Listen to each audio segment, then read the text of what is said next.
আসসালামু আলাইকুম। আমি এখন আলোচনা করব 2025 সালের অষ্টম শ্রেণীর গণিত বইয়ের প্রথম অধ্যায় প্যাটার্ন নিয়ে। তাহলে চলো শুরু করা যাক। সূচিপত্র প্রথম অধ্যায় প্যাটার্ন 1 থেকে 11 পৃষ্ঠা পর্যন্ত। প্রথম অধ্যায় প্যাটার্ন। বৈচিত্র্যময় প্রকৃতির নানা রকম প্যাটার্নে ভরপুর।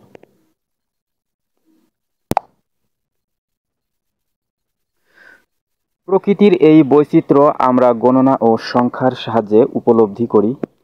প্যাটার্ন আমাদের জীবনের সঙ্গে জুড়ে আছে নানাভাবে। শিশুর লাল নীল ব্লক আলাদা করার একটি প্যাটার্ন, লালগুলো এদিকে যাবে, নীলগুলো ওদিকে যাবে। সে গণনার করতে শেখে সংখ্যার একটি প্যাটার্ন। আবার 5-এর গুণিতকগুলোর শেষে 0 বা 5 থাকে, এটিও একটি প্যাটার্ন।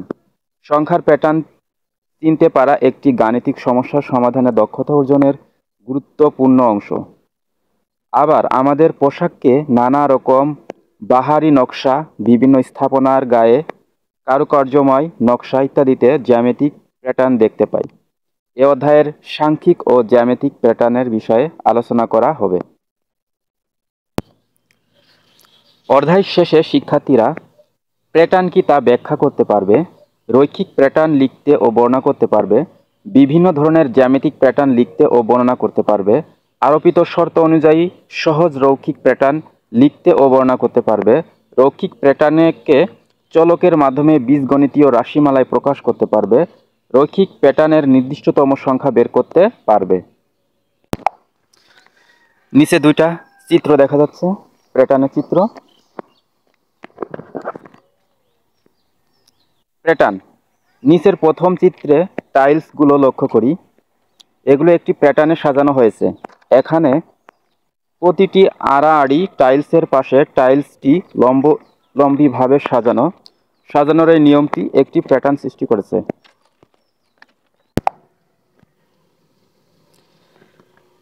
এখানে দুইটা চিত্র আছে। এরপরে আছে দ্বিতীয় চিত্রে কতগুলো সংখ্যা ত্রিভুজ আকারে সাজানো হয়েছে। সংখ্যাগুলো একটি বিশেষ নিয়ম মেনে নির্বাচন করা হয়েছে। নিয়মটি হলো প্রতি লাইনের শুরুতে ও শেষে 1 থাকবে এবং অন্য সংখ্যাগুলো উপরে সারিতে দুটি পাশাপাশি সংখ্যার যোগফলের সমান। যোগফল সাজানোর এই নিয়ম অন্য একটি প্যাটার্ন সৃষ্টি করেছে। আবার 1 4 7 3 7 10 13 আবার 1 4 7 10 13 সংখ্যাগুলোতে একটি প্যাটার্ন বিদ্যমান। সংখ্যাগুলো ভালোভাবে লক্ষ্য করে দেখলে একটি নিয়ম খুঁজে পাওয়া যাবে। নিয়মটি হলো 1 থেকে শুরু করে প্রতিবার 3 যোগ করতে হবে, অর্থাৎ 1 থেকে 3। এখানে দেখা যাচ্ছে 3 করে বৃদ্ধি পাইছে, 1 থেকে 3। এটা যদি বিয়োগ করা হয় দেখা যাচ্ছে 3 পাবো। 4 থেকে 7 বিয়োগ করলে পরে 3 পাবো। 7 থেকে 10 বিয়োগ করলে 3, 10 থেকে 13 বিয়োগ করলে 3, প্রতিবার 3 3 করে বৃদ্ধি পেয়েছে। অন্য একটি উদাহরণ 2 4 8 16 32 প্রতিবার দ্বিগুণ করে বৃদ্ধি পেয়েছে, অর্থাৎ 2 এর দ্বিগুণ 4, 4 এর দ্বিগুণ 8, 8 এর দ্বিগুণ 16, 16 এর দ্বিগুণ 32 এভাবে বৃদ্ধি পেয়েছে। স্বাভাবিক সংখ্যার প্যাটার্ন। মৌলিক সংখ্যা নির্ণয়। আমরা জানি যে 1 এর চেয়ে বড় যে সব সংখ্যার 1 ও সংখ্যাটি ছাড়া অন্য কোনো গুণনীয়ক নেই সেগুলো মৌলিক সংখ্যা। ইরাটোস্থিনিস ছাঁকনির সাহায্যে সহজে মৌলিক সংখ্যা নির্ণয় করা যায়। 1 থেকে 100 পর্যন্ত স্বাভাবিক সংখ্যাগুলোর একটি চার্টে লিখি। এবার সবচেয়ে ছোট মৌলিক সংখ্যা 2 চিহ্নিত করি এবং এর গুণিতকগুলো কেটে দেই। এরপর ক্রমান্বয়ে 3, 5 এবং 7 ইত্যাদি মৌলিক সংখ্যার গুণিতকগুলো কেটে দেই। তালিকায় যে কয়েকটি টিকে রইল সেগুলো মৌলিক সংখ্যা। এখানে এই চিত্রের মাধ্যমে দেখা যাচ্ছে 2 হচ্ছে সব থেকে ছোট মৌলিক সংখ্যা। তবে একদিকে যেমন 2 জোড় সংখ্যা, ঠিক তেমনি ছোট মৌলিক সংখ্যাও, তবে এটা বিজোড় সংখ্যা নয়। এখানে মৌলিক সংখ্যা হচ্ছে যেই সংখ্যাগুলোকে ভাঙা যায় না সেগুলো হচ্ছে মৌলিক সংখ্যা। এখানে 2, 3, 5, 7 এই কয়টা দ্বারা যে সংখ্যাগুলোকে ভাঙা গেছে সেগুলোকে ক্রস চিহ্ন দেওয়া হয়েছে, আর যে সংখ্যাগুলোকে ভাঙা যায় না সেই সংখ্যাগুলো হচ্ছে মৌলিক সংখ্যা। চিত্রে যেগুলো অবশিষ্ট আছে সেগুলো হলো 2, 3, 5, 7, 11, 13, 17, 19, 31, 37, 41, 43, 47, 53, 59, 61, 67, 71, 73, 79, 83, 89, 97 এই সংখ্যাগুলো হচ্ছে মৌলিক সংখ্যা। এখানে যেমন বলছে মৌলিক সংখ্যা বের করতে, ঠিক আমরা কিভাবে মৌলিক সংখ্যাগুলো বের করব? প্রথমে 2 দ্বারা দেখি কোন কোন সংখ্যাটা যায়। সকল জোড় সংখ্যায় ভাঙা যায়, এ কারণে 2 দ্বারা যেগুলো জোড় সংখ্যা সেগুলো 2 দ্বারা ভাগ করলে পরেই বের হয়ে যাবে। আর এটা ছিল মৌলিক সংখ্যা না, এটা হচ্ছে যৌগিক সংখ্যা। 3 দ্বারা কোন কোন সংখ্যার মধ্যে যায় এটা বের করার নিয়ম হলো, যেই সংখ্যাটারে দেখবো এটা ভাঙা যায় কিনা সেই সংখ্যাটারে আমরা যোগ করব। মনে করি 18 সংখ্যা কি ভাঙা যায় কিনা। 18 সকল জোড় সংখ্যাকে 2 দ্বারা ভাগ করা যায়, যার কারণে এইটা ছিল যৌগিক সংখ্যা হবে। এবং 3 দ্বারা দেখি যায় কিনা কোনোটা। 3 দ্বারা কিভাবে বের করব? যেই সংখ্যাটারে দেখব 3 দ্বারা ভাগ করা যায় কিনা সেটা বের করার নিয়ম হলো, মনে করি 18 কে 3 দ্বারা ভাগ করা যায় কিনা সেটা বের করার নিয়ম হচ্ছে, মনে করি 18 কি 3 দ্বারা ভাগ করা যায় কিনা। তাহলে পরে এই 18 সংখ্যাটিকে যোগ করে দেব। তাহলে 18 সংখ্যার যে দুটা 1 আর 8 এই দুটা যোগ করলে হচ্ছে কত? 1 যোগ 8 সমান সমান কত? 9। এবার দেখব 3 দ্বারা 9 এর মধ্যে যায় কিনা। তাহলে 3 দ্বারা 9 এর মধ্যে যায় কিনা। 3 দ্বারা কি 9 এর ভাগ করা যায়? যায়। তাহলে 3 3 কে 9। তাহলে পরে এখানে হচ্ছে এই 3 দ্বারা এই 18 কে ভাগ করা যাবে। তার মানে এটা হচ্ছে কি নিঃশেষ বিভাজ্য হলো, আর এইটা হচ্ছে একটা যৌগিক সংখ্যায় রূপান্তরিত হলো। তেমনি আরেকটি আছে 39, মনে করি 39, 39,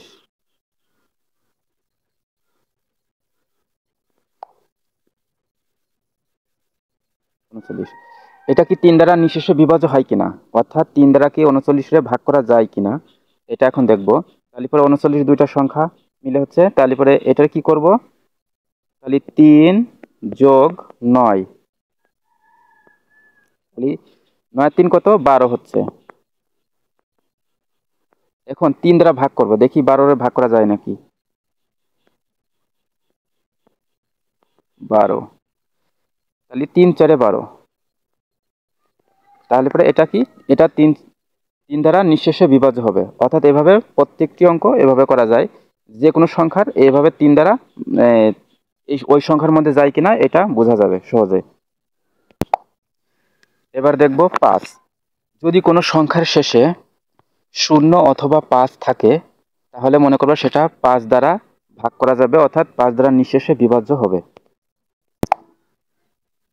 তাহলে মৌলিক সংখ্যা সম্পর্কে আমরা একটা ধারণা পেয়েছি।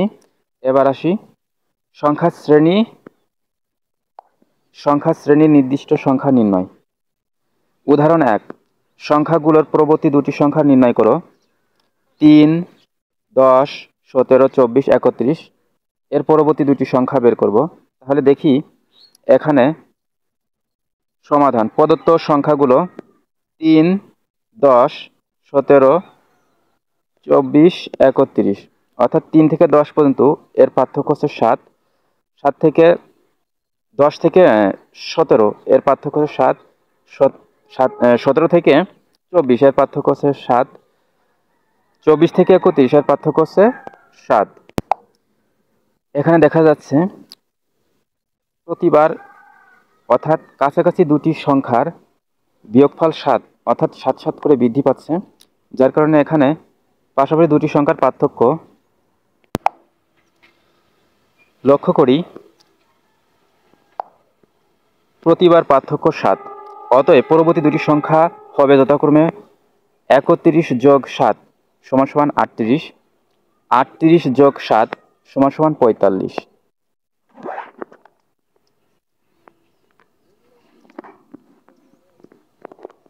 প্যাটার্ন। উদাহরণ 2, সংখ্যাগুলো পরবর্তী সংখ্যাটি নির্ণয় করো। 1, 4, 9, 16, 25। সমাধান। প্রদত্ত সংখ্যাগুলো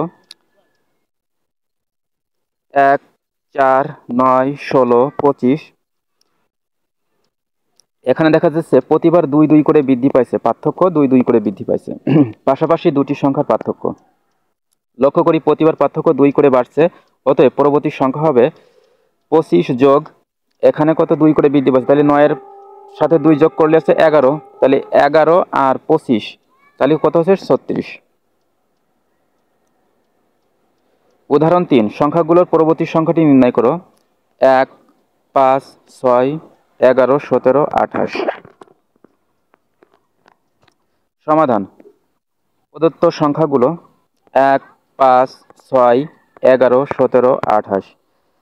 এখানে দেখা যাচ্ছে এই দুইটা মিলে যোগ করলে অর্থাৎ পাশাপাশি দুটি সংখ্যার যোগফল হচ্ছে কত, 1 আর 5 6, 5 আর 6 11, 6 আর 11 17, 11 17 28, 17 আর 28 45। প্রদত্ত সংখ্যাগুলোর একটি প্যাটার্ন লেখা হয়েছে, পরপর দুটি সংখ্যার যোগফল পরবর্তী সংখ্যাটির সমান, অতএব পরবর্তী সংখ্যাটি হবে 17 যোগ 28 সমান সমান 45। এখানে কাজ দেওয়া আছে। 1, 0, 1, 1, 2, 3, 5, 8, 13, 21, 34। সংখ্যাগুলোকে ফিবোনাক্সি সংখ্যা বলা হয়। সংখ্যাগুলোতে কোনো প্যাটার্ন দেখতে পাও কি? লক্ষ্য করো। 1 পাওয়া যায় এর পূর্ববর্তী দুটি সংখ্যার যোগফল 1 যোগ 1। 3 পাওয়া যায় এর পূর্ববর্তী দুটি সংখ্যার যোগফল 1 যোগ 2, 3 হলো। 21 পাওয়া যায় এর পূর্ববর্তী দুটি সংখ্যার যোগফল 8 যোগ 3, তাহলে 21 হবে। পরবর্তী 10টি ফিবোনাক্সি সংখ্যা বের করো। ক্রমিক সংখ্যার যোগফল নির্ণয়। এখানে স্বাভাবিক ক্রমিক সংখ্যার যোগফল নির্ণয় করতে বলছে। স্বাভাবিক ক্রমিক সংখ্যার যোগফল বের করার একটি চমৎকার সূত্র রয়েছে, আমরা সহজেই সূত্র বের করতে পারি। মনে করি 1 থেকে 100 পর্যন্ত ক্রমিক স্বাভাবিক সংখ্যাগুলোর যোগফল ক, অর্থাৎ ক 1 যোগ 2 যোগ 3 যোগ 4 যোগ 5 যোগ 6 যোগ 7 যোগ 8 যোগ 9 যোগ 10। লক্ষ্য করি প্রথম ও শেষ পদের যোগফল 1 যোগ 10 সমান সমান 11, দ্বিতীয় ও শেষ পদের আগে পদের যোগফলও 2 যোগ 9 সমান সমান 11 ইত্যাদি। একই যোগফলের প্যাটার্ন অনুসরণ করে 5 জোড়া সংখ্যার পাওয়া গেল। সুতরাং যোগফল 11 গুণ 5 সমান সমান 55। এর থেকে স্বাভাবিক ক্রমিক সংখ্যার যোগফল বের করার একটি কৌশল পাওয়া গেল।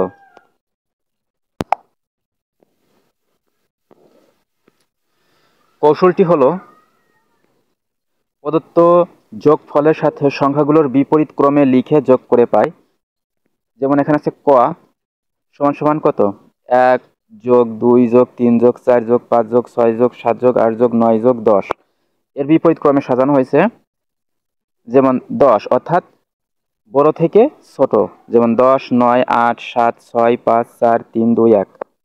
এখানে ক আর ক যোগ করলে 2 ক হচ্ছে সমান সমান, তাহলে দেখা যাচ্ছে প্রথম সংখ্যা আর শেষ সংখ্যা যোগ করছে, যোগ করে হচ্ছে কত, প্রথম সংখ্যা আর শেষ সংখ্যা যোগ করলে কত হচ্ছে, অর্থাৎ এখান থেকে এই দুইটা যোগ করছে, যোগ করলে পরে 10, 2 আর 9 যোগ করছে, এই যে এখানে দেয়া আছে, যোগ করলে কত 11 হচ্ছে, 9 আর 2 যোগ করলেও 11 হচ্ছে, 10 আর 11 যোগ করলেও 11 হচ্ছে। অর্থাৎ প্রথম সংখ্যা শেষ সংখ্যা, দ্বিতীয় সংখ্যা তার শেষেরটার আগেরটা, তৃতীয় আর শেষের দুইটার আগের এইটা, এভাবে এভাবে এভাবে দেখা যাচ্ছে প্রত্যেকবার যোগ করলে পরে কি 11 করে পাওয়া যাচ্ছে।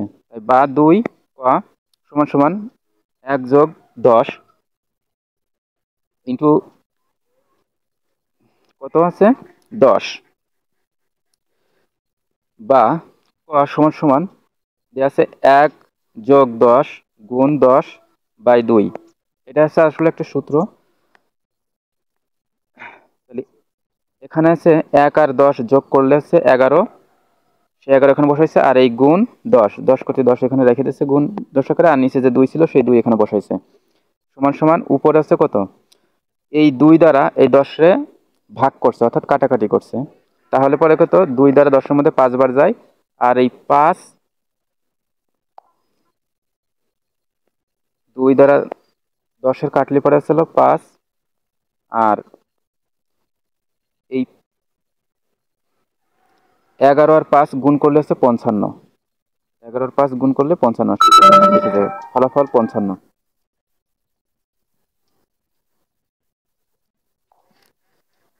অতএব যোগফল প্রথম সংখ্যা যোগ শেষ সংখ্যা এই দুটা যে কোনো অনেকগুলো পরপর যদি যোগ আকারে থাকে তাহলে প্রথম সংখ্যা শেষ সংখ্যা যোগ করে গুণ করতে হবে পদ সংখ্যা, মানে কয়টা পদ আছে। এখানে যেমন 10টা পদ আছে, সেখানে 10টা পদ গুণ করছে আর 2 দ্বারা ভাগ করলে পরেই ফলাফল বের হয়ে যাবে। কাজ 1 থেকে 15 পর্যন্ত ক্রমিক স্বাভাবিক সংখ্যার যোগফল বের করার সূত্র প্রতিষ্ঠা করো। প্রথম 10টি বিজোড় সংখ্যার যোগফল নির্ণয়। প্রথম 10টি বিজোড় সংখ্যার যোগফল কত? ক্যালকুলেটরের সাহায্যে সহজে যোগ করে ফল পাই 100।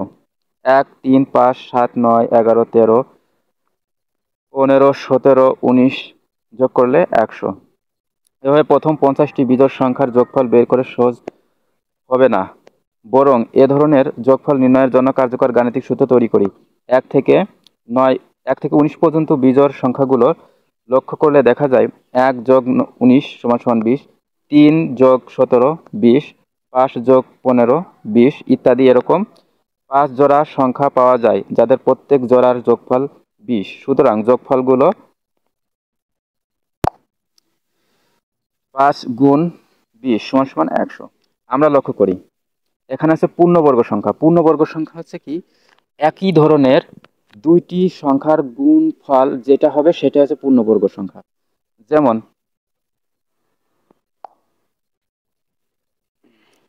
2 গুণ 2 সমান সমান 4, 4টা আছে এটা পূর্ণবর্গ সংখ্যা।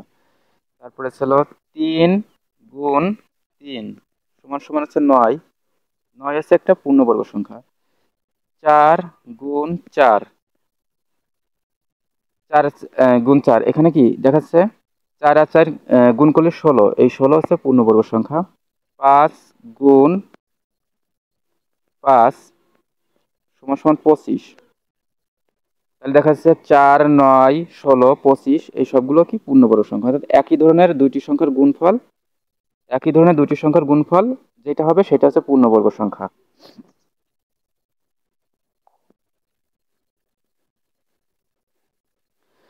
যেমন এখানে 1 যোগ 3 সমান সমান 4, 4 পূর্ণবর্গ সংখ্যা। এরপরে 1 যোগ 3 যোগ 5 সমান সমান 9, 9 একটা পূর্ণবর্গ সংখ্যা। 1 3 5 7 টোটাল যোগ করলে 16, 16 একটি পূর্ণবর্গ সংখ্যা ইত্যাদি। প্রতিবার যোগফল একটি পূর্ণবর্গ সংখ্যা পাচ্ছি, বিষয়টি জ্যামিতিক প্যাটার্ন হিসাবে সহজেই ব্যাখ্যা করা যায়। ক্ষুদ্রাকৃতি বর্গের সাহায্যে এই যোগফল প্যাটার্ন লক্ষ্য করি। যেমন এখানে আছে মোট, এখানে 1 আছে, এখানে আছে 3, মোট আছে কত 4, 4 একটি পূর্ণবর্গ সংখ্যা। তারপরে ছিল এখানে আছে 5টা, এখানে আছে